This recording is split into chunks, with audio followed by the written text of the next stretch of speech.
சென்னை அண்ணா university வளாகத்துல மாணவி பாலியல் வன்கொடுமை செய்யப்பட்ட வழக்குல மே 28ஆம் தேதி தீர்ப்பு வழங்கப்படும்னு சொல்லப்பட்ட நிலையில இப்ப ஞானசேகரன் தான் குற்றவாளின்னு சென்னை மகளிர் நீதிமன்றம் தீர்ப்பு கொடுத்திருக்காங்க. கடந்த ஆண்டு டிசம்பர் 23ஆம் தேதி சென்னை அண்ணா யூனிவர்சிட்டி வளாகத்துல மாணவி ஒருவரை ஞானசேகரன் ஒருத்தன் மிரட்டி பாலியல் வன்கொடுமை செய்ததா எழுந்த புகாரை ஒட்டி தொடர் விசாரணைக்கு அப்புறம் ஞானசேகரனை கைது பண்றாங்க போலீஸ். தொடர்ந்து விசாரணை நடந்து வந்த நிலையில சுமார் 4 மாசம் கழிச்சு இப்ப பதிவு செய்யப்பட்ட 11 வழக்குகளும் நிரூபணமாகி ஞானசேகரன் தான் குற்றவாளின்னு தீர்ப்பு அறிவிச்சிருக்காங்க மகளிர் நீதிமன்றம்.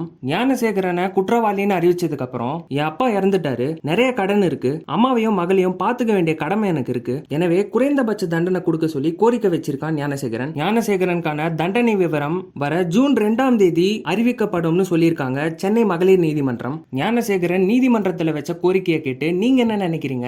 இதுக்காக குறைந்தபட்ச தண்டனை தரணுமா? இதை பத்தி உங்களோட ஒப்பீனியனை கமெண்ட் செக்ஷன்ல சொல்லுங்க. மேலும் சட்டம் தொடர்பான செய்திகளை தெரிஞ்சுக்க நம்ம சேனலை சப்ஸ்கிரைப் பண்ணுங்க.